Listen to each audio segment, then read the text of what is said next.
दर्शकबिन नेपाल प्रहरीको केन्द्रीय अनुसन्धान ब्युरो सिआइबीले नेपाली काङ्ग्रेसका सांसद सुनिल शर्मालाई पक्राउ गरिएको बारे सङ्घीय सदन सचिवालयलाई औपचारिक रूपमा जानकारी गराएको छ। सभामुखलाई सम्बोधन गर्दै लेखिएको पत्रमा नक्कली शैक्षिक प्रमाणपत्रको अनुसन्धानका लागि नियन्त्रणमा लिएको भनिएको छ।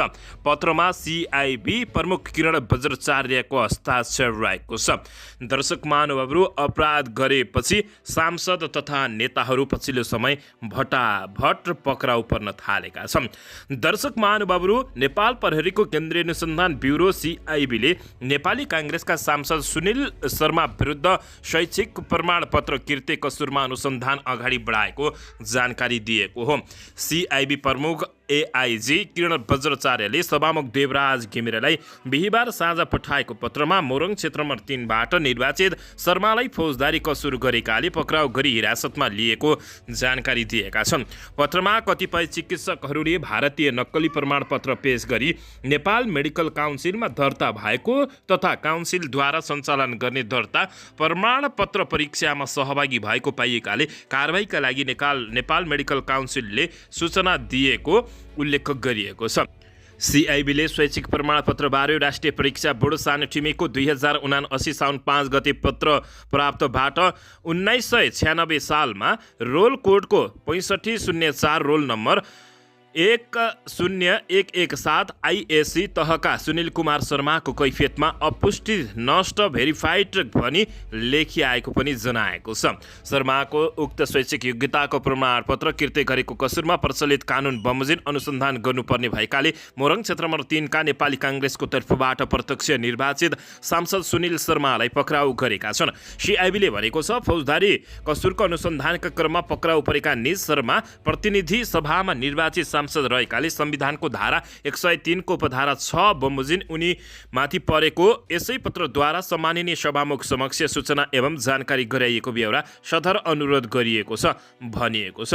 दर्शक महानुभावहरू, अन्ततः सुनिल शर्माको आइएसीको प्रमाणपत्र नक्कली भएको सिआइबीले बताएको छ। दर्शकबिन, सभामुखलाई सिआइबीले पत्र लेख्दै सांसद शर्मा विरुद्ध शैक्षिक प्रमाणपत्र किर्ते कसुरमा अनुसन्धान गरेको बताएको हो। सांसद शर्मा पक्राउ गरिएको बारे सिआइबीले सभामुखलाई जानकारी गराएपछि यति बेला शेरबहादुर देउवा पनि दर्शक महानुभावहरू आत्तिएका छन्। यता सांसद शर्मा पक्राउ परेपछि सोही प्रकरणमा थप 2 जना डाक्टर पनि पक्राउ परेका छन्।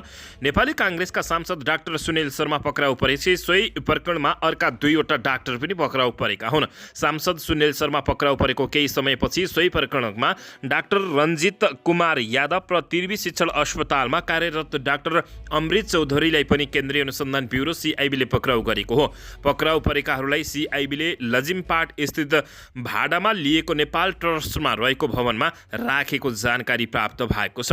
दर्शकबिन, सांसद सुनिल शर्मा पक्राउ परेपछि काङ्ग्रेसका सभापति शेरबहादुर देउवा बालुवाटार पुगेको खबर प्राप्त भएको छ। नेपाली काङ्ग्रेसका सभापति शेरबहादुर देउवा बालुवाटार पुगेका छन्। धुम्बराई स्थित निवासमा काङ्ग्रेस नेताहरूसँग आन्तरिक छलफल गरी लगत्तै सभापति शेरबहादुर देउवा प्रधानमन्त्री पुष्पकमल दाहाल प्रचण्डलाई बालुवाटार भेट्न पुगेका हुन्। काङ्ग्रेसका सांसद सुनिल शर्मा पक्राउ परेपछि देउवा बालुवाटार गएका हुन्। आन्तरिक छलफलमा गृहमन्त्री नारायण काजी श्रेष्ठको कार्यशैलीको आलोचना समेत भएको थियो। बैठकपछि काङ्ग्रेसका प्रमुख सचेतक रमेश लेखकले सांसद शर्मा पक्राउको बारेमा बैठकमा छलफल भएको र आधिकारिक जानकारी लिएपछि मात्रै पार्टीको धारणा सार्वजनिक गर्ने उनले बताएका हुन्। दर्शकबिन, सोही विषय बुझ्न देउवा बालुवाटार पुगेको बताइएको छ। प्रहरीको केन्द्रीय अनुसन्धान ब्युरो सिआइबीले सांसद शर्मालाई आज पक्राउ गरेको थियो। शैक्षिक प्रमाणपत्र किर्ते गरेको कसुरमा सांसद शर्मालाई पक्राउ गरेको सिआइबीले जनाएको छ। दर्शक महानुभावहरू, यसैबीच यता भने सांसद अमरेश कुमार सिंहले राज्यका संयन्त्र जनतालाई धक्याउने र सत्तामा बस्नेहरूको लागि पैसा असुल्ने धन्दामा लागेको कारण देशले समृद्ध हासिल गर्न नसकेको बताउँदै सांसद सिंहले सुनिल शर्मा बेलै देउबालाई रकम बुझाएर छुटेको बताएका छन्। विराटनगरमा मोरङ व्यापार सङ्घले आयोजना गरेको अर्थतन्त्रको अवस्था र वर्तमान परिचर्चा विषयक बीच टक कार्यक्रममा बोल्दै उनले उक्त धारणा राखेका हुन्। उनले काङ्ग्रेसका सांसद सुनिल शर्मालाई शेरबहादुर देउवा प्रधानमन्त्री हुँदा सम्पत्ति शुद्धिकरण विभागले 6 दिन थुनेर राखेको र एकमुष्ट एमाउन्ट बुझाएपछि छोडिदिएको समेत दावी गरेका छन्। राजस्व अनुसन्धानको काम पैसा उठाउने हो, जो प्रधानमन्त्री हुन्छ उसलाई र उसको पार्टीलाई पैसा उठाइदिने काम गर्छ। सम्पत्ति शुद्धिकरण पैसा उठाउँछ, सिंहले भनेका हुन्।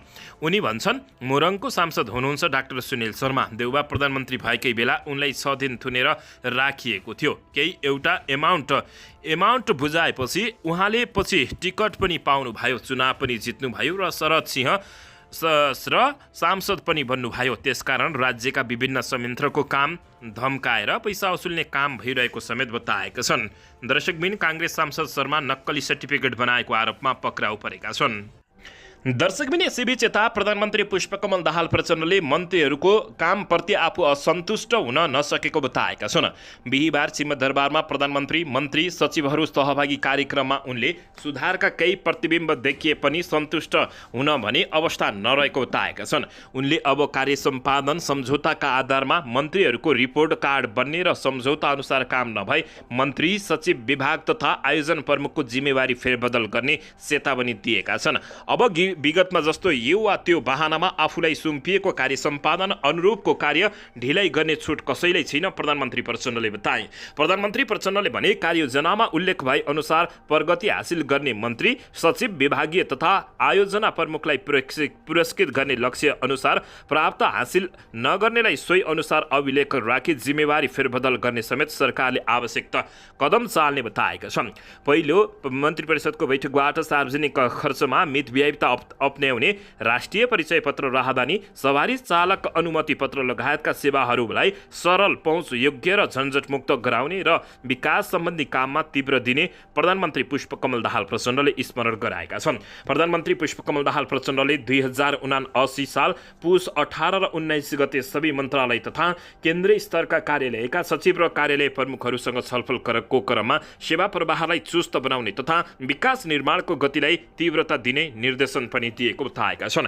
मबाट निर्देशन भएका विषय गत आर्थिक वर्षको नीति तथा कार्यक्रम र बजेट कार्यान्वयनका लागि तयार गरिएको कार्ययोजना अनुरूप मन्त्रालय तथा निकायहरूबाट भएका कामहरूबाट आफ्नो क्षेत्रमा सुधारको सङ्केत प्रतिबिम्बहरू देखिएका छन्। उनले भने, तर पनि यतिमा सन्तुष्ट हुने अवस्था भने छैन। गत आर्थिक वर्षको योजना र कार्यप्रणालीमा उत्साहजनक सुधार हुन नसकेकोमा हामी यही सामु छौँले बताएका छन्। प्रधानमन्त्री प्रचण्डले सार्वजनिक सेवा छिटो, छरितो, गुणस्तरीय तथा लागत किफायती हुने किसिमले हुने व्यवस्था मिलाउन पनि निर्देशन दिएका छन्। यसैबीच उनले कार्य सम्पादन कमजोर हुनुको कारण के हो भन्ने प्रश्न गर्दै कार्यशैली, कार्यप्रणाली, कानुनी वा प्रतिक्रियागत झन्झट जुनसुकै कारणले भए पनि पहिचान र गहन विश्लेषण गरेर अगाडि बढ्न मन्त्रीहरूलाई निर्देशन दिएका छन्। दर्शक महानुभावहरू, यसैबीच यता ललिता निवास जग्गा प्रकरणमा CIBको घेरामा पूर्व प्रधानमन्त्री द्वय माधव कुमार नेपाल र डाक्टर बाबुराम भट्टराई परेका छन्। देशको चर्चित ललिता निवास जग्गा प्रकरणमा नीतिगत निर्णय लिने दुई पूर्व प्रधानमन्त्रीहरूलाई केन्द्रीय अनुसन्धान ब्युरो CIBले सोधपुछका लागि डाकेको छ। दुवै नेता अहिले सत्तारूढ दल गठबन्धनमा आबद्ध रहेका छन् र ती दुवै नेता प्रधानमन्त्री पुष्पकमल दाहाल प्रचण्डसँग निकट पनि रहेका छन्। पूर्व प्रधानमन्त्री द्वय माधव कुमार नेपाल र डाक्टर बाबुराम भट्टराईलाई CIBले डाकेको जानकारी प्रहरी प्रधान कार्यालयबाट दिएको भारतीय सञ्चार माध्यम हिन्दुस्तान समाचारले लेखेको छ। हिजो बुधबार राति प्रहरी प्रधान कार्यालयबाट यस सम्बन्धमा लिखित निर्देशन आएपछि दुई पूर्व प्रधानमन्त्री र केही उच्च पदस्थ सरकारी कर्मचारीलाई समेत बोलाइएको CIB प्रमुख किरण बज्राचार्यले बताएको भारतीय सञ्चार माध्यमहरूले लेखेका हुन्। पूर्व प्रधानमन्त्री द्वय माधव कुमार नेपाल र डाक्टर बाबुराम भट्टराईसँग सामान्य गरेर CIBले उनीहरूसँग सोधपुछ गर्ने सञ्चार माध्यमले लेखेको छ। सर्वोच्च अदालतले भर्खरै ललित निवास जग्गा प्रकरणमा आदेश पालना गर्ने सरकारी कर्मचारीले थुनामा राखेर सोधपुछले मात्रै काम नचल्ने भनेको हो।